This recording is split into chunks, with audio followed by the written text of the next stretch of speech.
Guy that I don't think we've talked about with you and just hasn't gotten the fanfare maybe you would expect. What can you tell us about Djay Braswell, the 4-star running back? The more I look at South Carolina's depth chart, the loss of Marshawn Lloyd, they get Mario Anderson from Newberry, but they were looking to get another portal guy. Maybe doesn't look great there right now. The more I look at it, the more I'm sitting there saying Braswell may get every chance to come in and play. Consensus 4-star guy. What can you tell us about Braswell, man?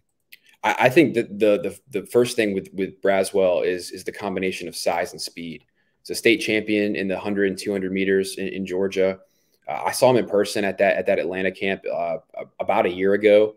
He's a good 5'11", 200 plus. So I think just from the physical perspective, he has the ability, like he has the size and build to run between the tackles. I think when you look at running backs, I think size does matter. So I think he has the build you want, and then the burst and speed to hit home runs. I don't think he played like on a great high school team, and it wasn't like a deal where he was like putting up gaudy stats. But when you watch the video, you can see a lot of stuff that translates, which is just with his ability to get to the edge, pick up chunk yards. So he was one, and I think the agility as well, his ability to cut, you can kind of see right there. He's not just a one cut guy. He can has good feet in the hole. I think from a skill perspective and just with his speed and athleticism, I think there's a lot to work with. I thought he caught the ball okay. I think he could improve there, just from seeing him catch in person in the camp setting.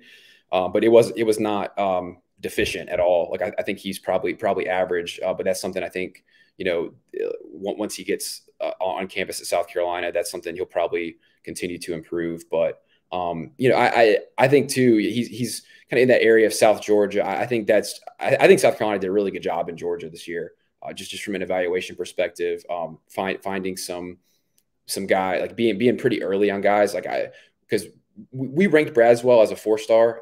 I feel like pretty early, and a lot of that was just going back and looking at his track times and watching his sophomore, junior stuff.